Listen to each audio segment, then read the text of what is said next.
I am Dennis. And I'm Mario. Welcome to another edition of the Mario and Dennis Show. As we all know, the unexpected death of Philip Seymour Hoffman happened during the Hunger Games Mockingjay films. And director Francis Lawrence has revealed that he will not utilize CGI to finish Hoffman's remaining scenes. Now, Hoffman had almost completed his turn as Plutarch Heavensbee for the final two installments of the Hunger Games franchise, Mockingjay Part 1 and 2, and that's when he died in February. Lawrence rewrote his scenes and gave Hoffman's dialogue to other actors. I think that, I was thinking about that, and I think it does make sense. It does. And it gives him a respect. It does. It's like, you know, I mean, just, he didn't really, it was just such a sudden death, but Right. just to keep it on and and to like try and play it. But someone else, Jennifer Lawrence, looks like she is remaking The Bodyguard. When she arrived at David Letterman's studio, Jennifer Lawrence did The Late Show with David Letterman last week to promote the Hunger Games, but did not sign autographs. Instead, she ran straight in with her security guards, her team. After the show, J-Law walked out to a sea of fans who lost their minds. When J-Law started signing autographs, her fans knocked down a barricade.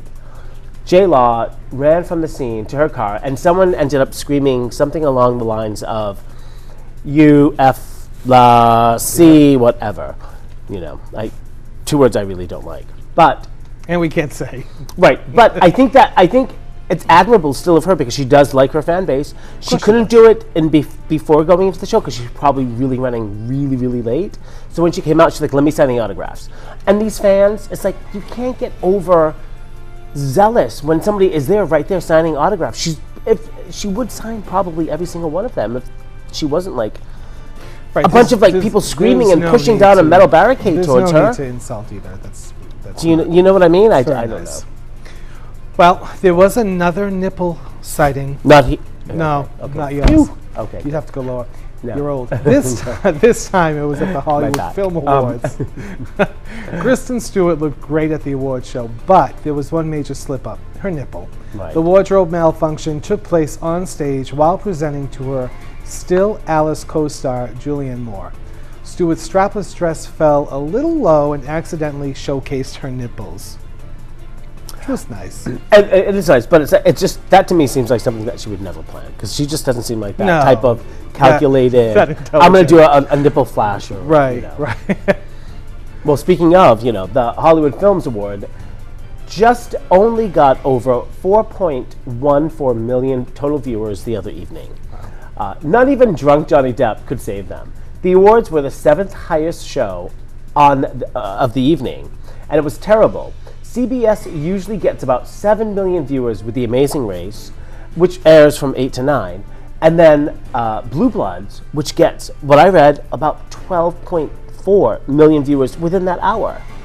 So, now, was this the first time that it was the first time it aired. That's it. So I don't think there was the proper type of hype or whatever, but I know you have there was some things that did happen because I think it was so unprepared. It happened, the nipple slip, and then there was a J-Lo incident, but we're going to talk about Johnny Depp because he made a complete fool of himself at the Hollywood Film Awards on Friday night during his speech to honor Shep Gordon. Not Chef Gordon, this is Shep Gordon. He could barely stand still and stand up straight as he stammered and slurred through his speech to award Gordon, who is, by the way, the subject of Mike Myers' new documentary, Supermensch, The Legend of Shep Gordon. Before CBS appeared to cut him off, he said, "It's just one of those nights." Probably the same thing that Whitney Houston said before she took her last bath. Here's a quick look at his speech. For decades, Shep Gordon has been one of the most beloved and respected talent managers in the music industry. He is also currently the star and subject of the documentary Supermensch, because he is a mensch. And I have been very lucky to have him in my life. He's someone I consider a great friend, somebody, an incredibly loyal friend. And so you have to watch the film. Yeah, there you go. What does it say? Can somebody I mean, it's one of those nights. I drove into Los. Well, I did see that. But, you know, they did say, was it a mix between his, like, Jack Sparrow act and then a really bad, like, one of, like, British Rolling Stone people or something or whatever. Or he was drunk. Combined. He might have been, but, I mean, yeah, he probably was. He was. I can't defend that. But I just, you know, it didn't matter because it did fail in the ratings, which was a shame because they did have a really good turnout of people. Right. Not even that could bring the ratings up, but no, it happens. And we did want to, like, you know, before we, you know, go into other stories, absolutely, want to congratulate some of the following winners of the 18th Hollywood Film Awards, and starting with Fox's thriller Gone Girl, which won the top award. Yeah. Also, Benedict Cumberbatch won the acting trophy for Imitation Game, while Julianne Moore took the actress kudo for Still Alice. Right. Good, that's good. Robert Duvall and Keira Knightley have won the supporting actor and actress trophies. Duvall won for his portrayal as the aging jurist in The Judge, and Knightley took hers for playing the mathematician in The Imitation Game. Well, congratulations for all of them. And for a complete list of the winners, check out our Facebook page. So Bill Cosby, the old allegation. Yes, I know. This is that old allegation that Bill Cosby raped a young woman is back in the 80s, is starting to become somewhat of an issue now. Right. He recently canceled an appearance on the David Letterman show because of it, and now there's talks that NBC might hold off on a 30-minute sitcom that they and Cosby had recently agreed to do. And if that wasn't enough, another victim has come forward claiming to be raped twice by Cosby when she was 19. Looks like Cosby needs to keep his pudding pop in his pants. Yes, okay. It's a shame. Wait, no, I'm not even going to joke about it because I do like the man. It's a shame. What's the vanilla?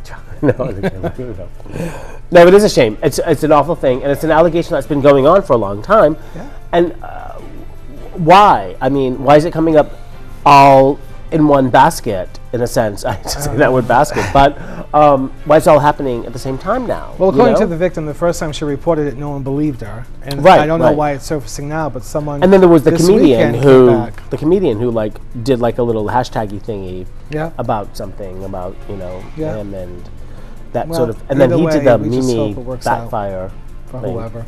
Yeah, I don't know. It's a shame. I don't know. You know what's a shame? Amanda Burns. Yes. She reportedly threatened to kill her parents. In an audio clip that was leaked on Friday to TMZ. The leaked clip was allegedly given to the site by Burns' family members in the hope that medical professionals will step in to help the actress after hearing it. Basically, it says, if your father was my father, then you would understand why you would want to slit his wrists. I haven't decided how I want to murder him. I don't believe in murder, the voice rambles. Burns responded to the audio tape on Saturday. By the way, I was obviously joking about hurting my family. I straight up don't believe in harming a soul, she tweeted. I said what I said in jest, and if you don't understand that, I know that I'm in therapy to talk about my dad's issues, and that will solve my concerns with private people. I guess what is the name? People invading my private life. Yeah, people invading my privacy. Yeah, invading her private life. She's had a lot of problems, and it's absolutely. I mean, she has been hospitalized and all that. But is she playing it for attention? I don't know. Or I liked her as a young actress. I thought because she was really good. There was so many other shows, but something snapped. I have no idea. What do you? Who knows? Who knows? We talked about this many shows ago. Yes. But now it has a name. It's called PlayStation Vue. The cloud-based TV web service will be accessible via PlayStation gaming consoles and given a soft, invitation-only beta launch this month in New York, LA, Chicago, and Philadelphia. PlayStation Vue will allow users to cut the cord with either cable or satellite services and access live TV and on-demand content. Now, CBS and HBO have both announced services that will allow internet users to bypass cable and satellite bundles. This is going a completely different direction. I think that cable and satellite providers will feel the crunch. I mean, cord cutters are becoming more and more popular now with all of the different services available to them now with Netflix and Hulu and even Amazon. This is just something else to add to that venue of technology. So it's pretty interesting. And didn't I find the cord cutting thing in your trunk with the little Asian doll? That was my umbilical cord. I saved it for a while. She was just trying to chop off. She's gone back to her country since then. I hope so. She has. Well, Chinese New Year's coming up, so she has to. Well, one of our favorite girls, Gwyneth Paltrow, released Goop's annual holiday gift guide, and it's insane. It's crazy. The Oscar winner included insanely expensive items like a $4,739 gold juicer. Yeah. This year, we decided to shake things up a little bit and organize our annual gift guide by category. After all, it's pretty easy to identify people by a love of entertaining art or, well, if you're like everyone at Goop, their deep, unabiding affection for jewelry, Paltrow shared with readers. We tried to keep it as much as possible to the $100 mark, though there are some splurgers on here for the nearest and dearest. The most inserted items on the list include a $12,000 diamond. Is it Thiki-esque vase? Thiki-esque? I would say Thiki-esque vase. No, but it's vase. Okay. St. Louis Scully & Scully crystal glass that costs $495 each. $1,500 Hermes Avalon blanket. That's understandable. Just about an almost $2,000 for a single, and Anita Co. safety pin earring. Interesting. And a $7,600 Cartier bracelet, and a Harry Winston diamond cluster ring that's so pricey she didn't even bother to include the price. And as she says, she backs herself up. A girl can always dream.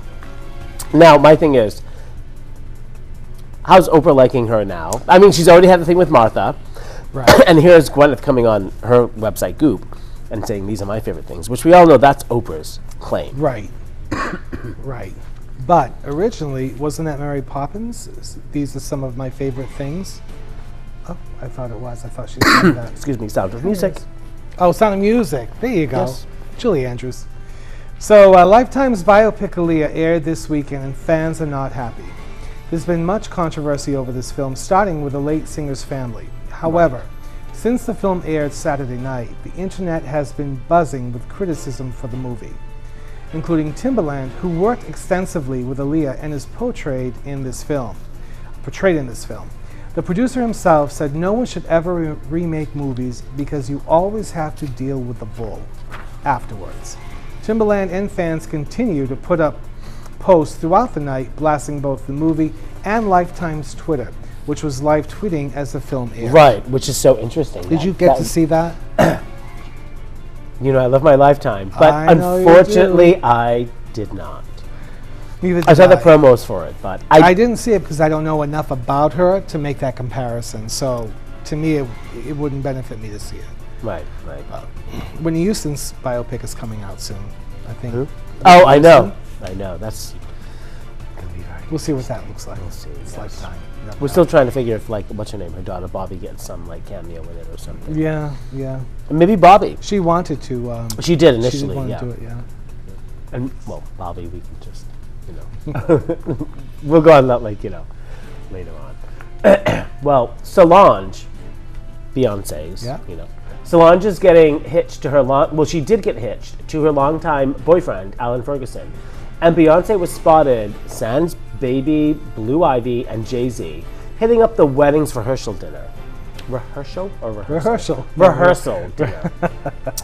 I know rehearsal. Without Jay-Z or Blue Ivy in attendance, the Halo singer put up a happy face as she entered the theater, wearing a dark black jacket, black leather pants, and matching heels. The proud sister sure knew how to kick off the weekend in style. And that was from E! But what I had just recently read, of course, Jay-Z did attend the actual wedding. So this was just the reception, or the pre-dinner with the... Okay, like the rehearsal dinner? The rehearsal dinner, thank you, yes. And what just came out, and this is awful, I'm sorry, I don't mean to deter quickly, but they posted the whole photo of Solange's wedding, some of her photos on Vogue.com, her, Beyonce, and Mother Tina, and everyone else, all in white. And within like 4 hours or so, who do you think post a picture of their girls and mother, all in white? Kim? Yep. Of course. Chris, not Kim. Chris. Oh, Chris. Chris. It's like, is she that desperate? That's really sad. It's like, come on. Oh, they're all fighting for attention. You know, it's just All of them. annoying. Well, good news for Fox's Mindy Project, as it picked up 6 more episodes this season, totaling 21 episodes for season 3. The sitcom has struggled to deliver much in the way of ratings for Fox, but the show nonetheless has traction in pop culture and with young women. Unfortunately, CBS has pulled the plug on Will Arnett's The Millers. Sean Hayes had just joined the cast after his own show was canceled, which is a shame because he's very talented. I like Sean a lot. It's just too bad it didn't work out for him. I know, but I love Will Arnett. Yeah, I mean, his whole like that whole cast with Bo Bridges. I mean, the whole cast I thought was the cast great. is pretty good. Yeah, it was good. You know, but I don't know. I saw a few episodes and I was sort of hesitant. Yeah, because you have to always give it a few before you can really sitcoms say. Are tough. Sitcoms are tough. You either get it or you don't. And I saw, like you, like 1 or 2. I thought it was okay, but it just. Oh wait, my sitcom, the I Love Dennis show, or was yes, that's back the in the one. 50s. Yes, back when in I was the competing 50s. with Lucy. Yeah, Right. Okay. Yeah. Khloe Kardashian posted a meme on her Instagram on Tuesday of a picture of herself and sisters dressed in white. Again, see, with the caption, "The only KKK to ever let black men in," which she captioned, "True." It was reposted by not quite brother-in-law Scott Disick, who tagged his post and a Jew. Okay. After more than 26,000 people responded to the post, many disapproving, Khloe removed the post. Scott's is still, I think, still on. Now, Khloe has offered a half-heartedly apology for her behavior. On her Instagram, she posted, "We are all equally messed up. Some only hide it better." Now, is it tasteless? Is it just... It's are you being stupidity. stupid? It's immaturity and stupidity all combined. You know, I mean, you don't put that kind of stuff. Yeah. And we all know. Well, we won't go there. No, go ahead. No, it's you know they're all dating African American men. I mean, Right. even Chris' mom is supposedly Right. having a fling. So, like you had said, they only spread for chocolate. It happens. Belgium or German, and is it Nutella? As or long as it's milk, I Okay, don't yeah. care. So this- calcium. They're all going to need their calcium That's very right. soon. So this dude looks like a lady. Bruce again. Jenner, Here we right? go. Can't get away from them. Bruce Jenner has been turning heads ever since he started sporting a dramatic new post-divorce look, such as the red fingernail polish on October 30th.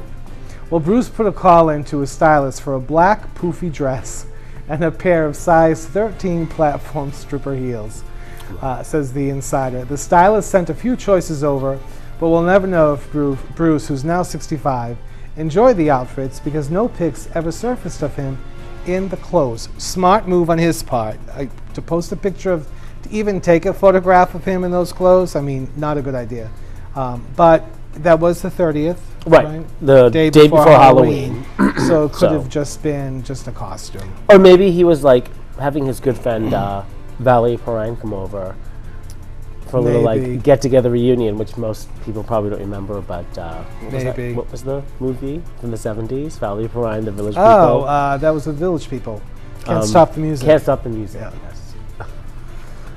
Well, some people can't right now because People Magazine announced that Adam Levine was the sexiest man alive last November. They picked Bradley Cooper in 2011, while Ryan Reynolds received the honor in 2010. And now 2014, it looks like Chris Pratt's year. The Guardians of the Galaxy was a huge movie, and it's still fresh in people's minds. It made Chris Pratt a star. This is his year. Plus, he's going to follow that up with the Jurassic World. Yeah. But just as importantly, he is a good guy. Everyone likes him, and he's funny, reveals a close insider. There's no scandal. He's happily married. He's a family man. He's perfect People Magazine man. That's great. Good for And I him. think that's good for him, yes. I mean, I definitely think he's good. He is. It's very good. I mean, somebody I would like go and pay the $3.95 or $4.95, cover price to get that sexiest man in the world Oh, yeah, no. Magazine, yes. He's not worth that much. Not for me, anyways. So the 2015 Academy Awards is going to be more than just about the awards this year. Yes. Angelina Jolie and Jennifer Aniston might finally be in the same room together. Now, Aniston and Jolie are both expected to attend. Jolie is a frontrunner in the Best Director category for Unbroken, and Aniston is considered a lock for her role in Cake after the film got a standing ovation at the Toronto Film Festival.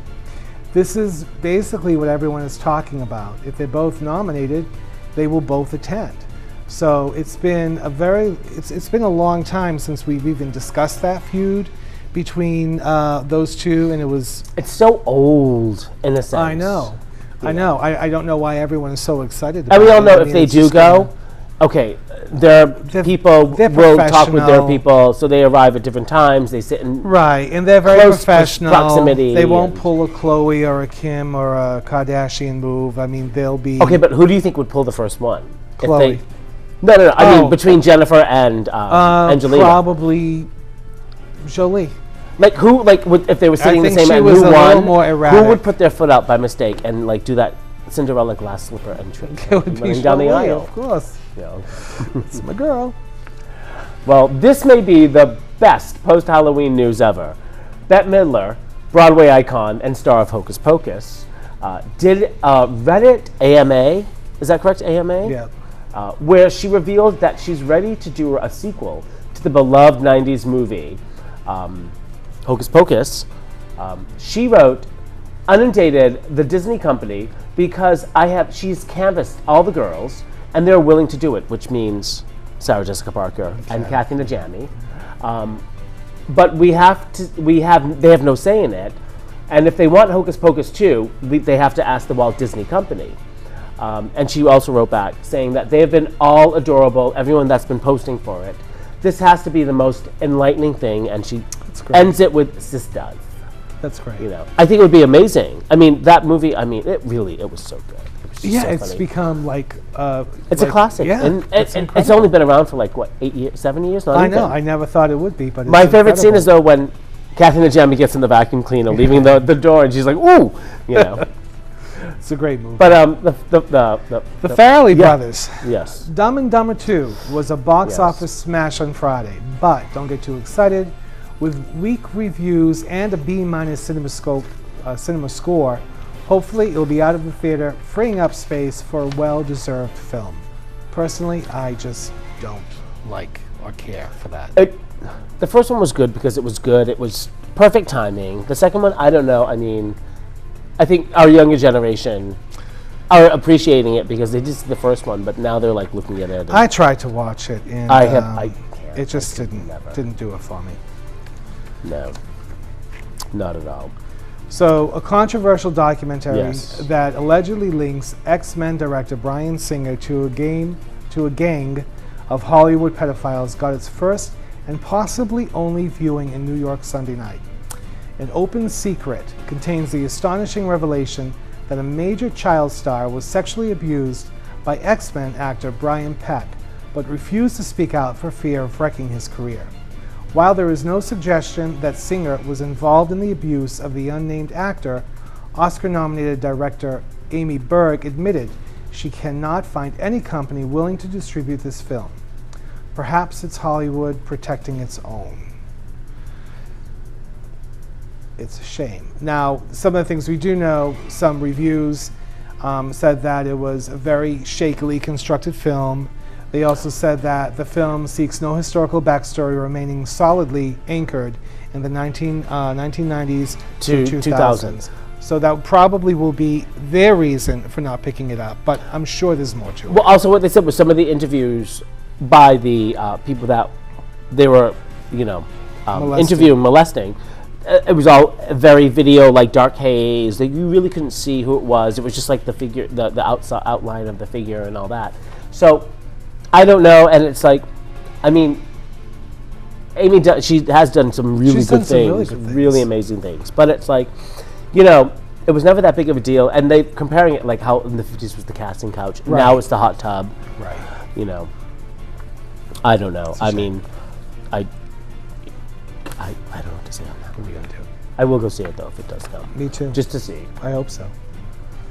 Well, during a candid interview with Dr. Drew, Anna, also known as Chico D from the Honey Boo Boo show, explains that her mother doesn't believe that she was sexually abused, and that, here we go again, and she refuses to apologize. She revealed that the scandal has ruined other family relationships, like her younger sister, Pumpkin, who thinks Mark McDaniels is her father. And the thing is, what they're hearing now is that insiders say that Dr. Drew paid Anna $120,000 for the interview. Wow. Maybe he did, but that doesn't matter in a sense, because there's people getting like paid to do interviews for like $1 million. It doesn't change what's happened. It doesn't change what happened. And as a mother, as a parent, you definitely side with your child. Right. It's a shame. What are you going to do? No more Honey Boo Boo. Hopefully. No, there will be, of course. We'll see. Well, Honey Boo Boo, tissues. Because when you're crying, you go, oh, Honey Boo Boo, and you get the Honey Boo Boo tissues. There's a franchise right there. We should market that. Yeah. Hello, people who are watching. But just a quick little fun note, which I think is really interesting. Our favorite, Betty White. Betty White. We love her. She's done so many things. She was actually born in 1922. And do you know that white bread wasn't even introduced until 1928? And I think we do have like an old vintage photo of her. We do. How could you be older than white bread? I don't know. I don't know, because I am not older than white bread, or any other type of bread for that matter. Well, maybe like what is it, malasada? The Portuguese bread? Yeah. No. The sugar on you lasts longer.